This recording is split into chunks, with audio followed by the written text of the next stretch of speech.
हाँ दिखाते हैं हम SC ST OBC समाज के बहुत बड़े हितैषी हैं और कॉरपोरेशन की सीट, MLA की सीट के लिए कुत्ते की तरह प्लेट चाटने के लिए, उनके तलवे चाटने के लिए चल पड़ते हैं। मैं इन लोगों को लीडर नहीं मानता। अक्सर लोग उन लोगों को अपना लीडर मान लेते हैं जो MLA या MP बनने के लिए कोई भी कंप्रोमाइज़ कर लेते हैं। वो पैदा तो SC ST OBC माइनॉरिटी के घर में होते हैं और उन्हीं का सहारा लेके आगे बढ़ने की कोशिश करते हैं। अपना ही समाज बेचकर ये साबित करने की कोशिश करते हैं कि वो अपने समाज के हितैषी हैं, उनके लीडर हैं।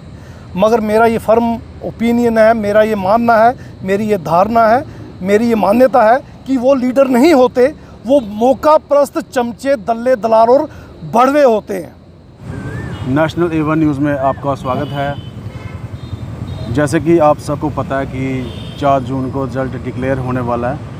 हम उसी विषय पे आज सीनियर एडवोकेट अशोक कुमार बसोत्रा जी से बातचीत रखेंगे। तो जैसे कि 4 जून को रिजल्ट सबको पता डिक्लेयर होने वाला है, क्या 4 जून को जो रिजल्ट डिक्लेयर होगा, क्या जो भी पार्टी सत्ता में आएगी, क्या वो बहुजन हित में कार्य करेगी या नहीं करेगी?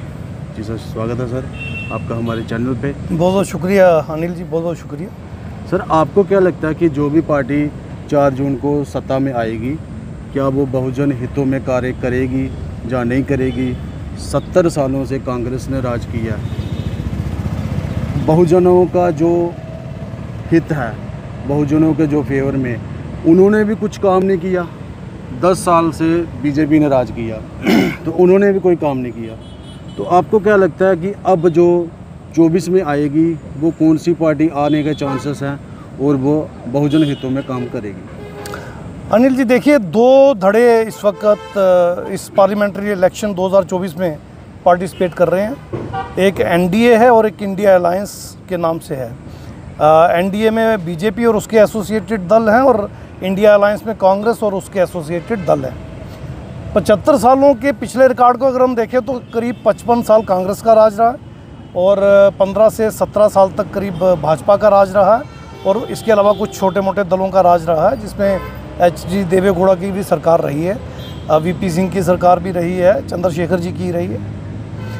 कांग्रेस के 55 साल के इतिहास को हम देखें तो जब जब कांग्रेस मजबूती से सरकार बना पाई है केंद्र में, तो उसने SC को गले लगा के मारा है और OBC के पीठ में छुरा घोंपा है। बीजेपी की सरकार जब जब सत्ता में रही है केंद्र में, चाहे वो वाजपेयी की हो या पिछले 10 साल से जैसे मोदी की सरकार है, तो इन्होंने नाम तो OBC का लिया, नाम तो SC ST का भी लिया और ख़ास करके OBC के नाम को बड़े ज़ोर शोर से उछाला। और मोदी ने तो छाती पीट के यहाँ तक कहा कि मैं OBC की ही औलाद हूँ। अब वो है या नहीं, ये एक अलग विषय रहेगा। मगर जब OBC के लिए काम करने की बात आई तो वो उन्होंने कुछ नहीं किया। यहाँ तक कि 2014 में जब उनकी सरकार आई तो पहले ही साल 2015 में 314 OBC IAS से बाहर कर दिए, क्राइटेरिया चेंज करके, ये साबित करने के लिए कि वो OBC के फेवर में नहीं है। जाति आधारित जनगणना के फेवर में वो नहीं बोलते, जनगणना के हिसाब से हिस्सेदारी पे वो नहीं बोलते। तो पिछली अगर हम कांग्रेस और भाजपा या इनके अलाइड सरकारों को देखें तो जब जब इनकी मजबूत सरकारें रही हैं वो SC ST OBC मुस्लिम सिख क्रिश्चियन विरोधी रही हैं। मगर जब जब इनकी मजबूर सरकारें रही हैं तो मजबूर सरकारें इनकी जो हैं वो हमेशा SC ST OBC माइनॉरिटी के हित में रही हैं। तो मेरा ऐसा मानना है कि इस बार मुझे ऐसा लगता है कांग्रेस और एलाइड जो हैं इनकी सरकार बनेगी, जिसमें एलाइड में बहुजनों का सपोर्ट रहेगा और एलाइड बहुजनों की सपोर्ट से कांग्रेस की जो इंडिया गठबंधन की सरकार है ये मजबूर सरकार बनेगी।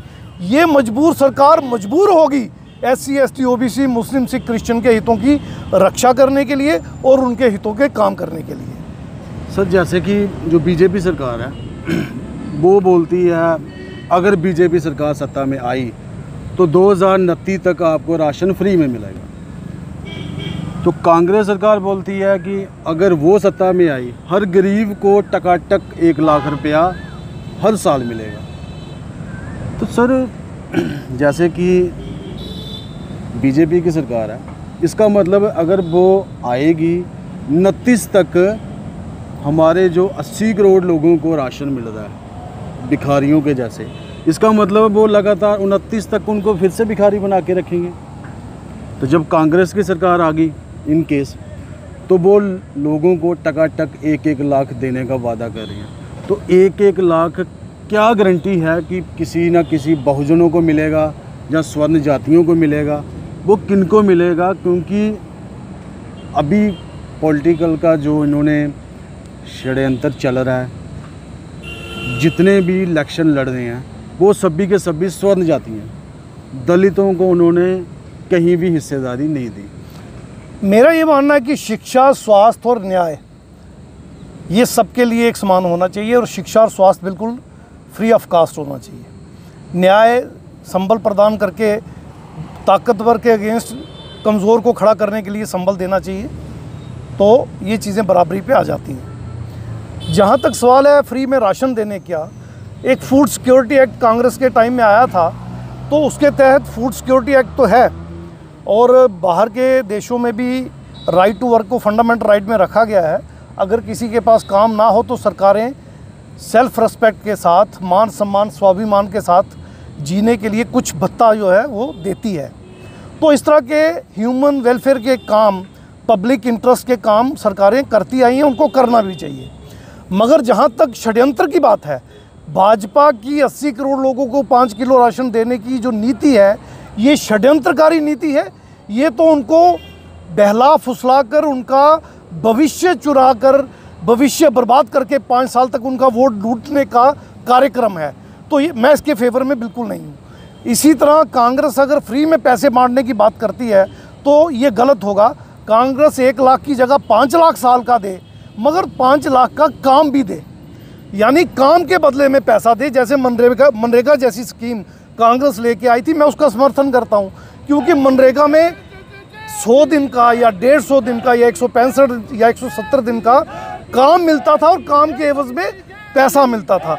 यानी व्यक्ति काम करता था, देश की तरक्की भी होती थी, और बदले में उसको पैसा मिलता था, उसका घर परिवार चूल्हा भी चलता था, और वो तरक्की भी करता था। और बात सिर्फ रोटी की नहीं है, हम कोई जानवर नहीं है, जानवर और परिंदे भी रोटी खा के जिंदा रह लेते हैं।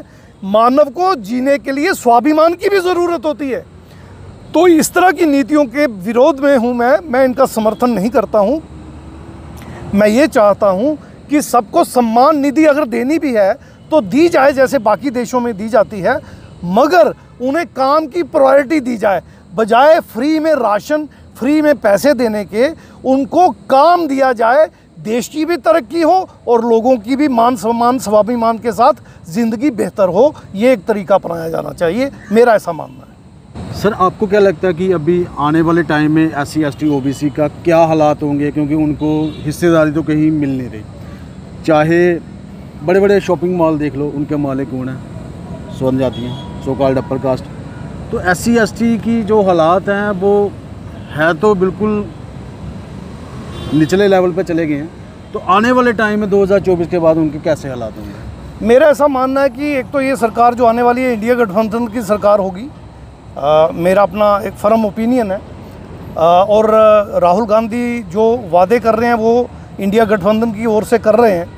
तो मेरा ऐसा मानना है कि SC ST OBC के लिए कुछ हालात पहले से बेहतर होने के चांसेस हैं। हालांकि पिछला तजर्बा कांग्रेस का अगर देखा जाए तो उन्होंने SC ST OBC को बर्बादी के सिवा कुछ नहीं दिया है। यहाँ पर मैं कांग्रेस को, उनके एलाइज़ को, बहुजन जो उनको सपोर्ट दे रहे हैं, उन सबको ये चेता देना चाहता हूँ कि अगर 2024 की इलेक्शन के बाद सत्ता में आने के बाद भी उन्होंने अपना रवैया ना बदला और अपना पिछले 55 साल का ही रवैया रखा, जिसमें उन्होंने SC ST OBC को दबाने, कुचलने, बर्बाद करने का काम किया, मुस्लिम, सिख, क्रिश्चियन को बर्बाद करने का काम किया, अगर यही रवैया 2024 की इलेक्शन में जीतने के बाद भी इंडिया गठबंधन रखता है, तो मैं ये दावे से कह सकता हूँ आने वाली स्टेट्स की जितनी इलेक्शंस होंगी और 24 के बाद जो पार्लियामेंट की अगली इलेक्शन जब कभी भी होगी, 29 में हो या 29 से पहले हो, भारत के SC ST OBC माइनॉरिटी के लोग इनको बर्बाद कर देंगे, कहीं का नहीं छोड़ेंगे। इसी साल 4 या 5 राज्यों के इलेक्शंस आने वाले हैं। अगर राहुल गांधी ने OBC जनगणना, वो जनसंख्या के अनुपात में हिस्सेदारी और बाकी जो SC ST OBC के मुद्दे हैं, SC ST की रिजर्वेशन प्रमोशन के मुद्दे हैं और उनकी तरक्की के बाकी जो मुद्दे हैं, उन पर इमीडिएटली कार्रवाई नहीं की और जो वादे लोगों के साथ किए वो पूरे नहीं किए, तो मैं ये दावे से कह सकता हूँ इसी साल आने वाले असेंबली इलेक्शंस में जो इस पार्लियामेंट के बाद आएंगे, लोग इन्हें धूल चटा देंगे। लिहाजा मेरा ये मानना है ये मजबूर सरकार होगी और ये SC ST OBC और माइनॉरिटी के हक में काम करेगी, मेरा ऐसा मानना है। सर आप यहाँ पे पिछले कुछ दिनों से, कुछ महीनों से धरने पे बैठे हो। सर आपको क्या लगता है कि जो पॉलिटिकल राजनीति का जो भी प्लेटफॉर्म है, वहाँ पर एक असल जो बाबा साहब का असल अम्बेडकरवादी पुत्र है, अगर वो सत्ता में राजनीति में चले जाए तो क्या दलित समाज का जो फ्यूचर है वो बेस्ट हो सकता है? देखिए, पिछले 31 हफ्तों से मैं यहाँ बैठा हुआ हूँ। आज 31वें हफ्ते के 2 दिवसीय धरने का दूसरा दिन है। 31 हफ्ते आज 4 बजे मेरे कंप्लीट हो जाएंगे। जो आपने प्रश्न पूछा बड़ा महत्वपूर्ण प्रश्न है। अक्सर लोग उन लोगों को अपना लीडर मान लेते हैं जो MLA या MP बनने के लिए कोई भी कंप्रोमाइज़ कर लेते हैं।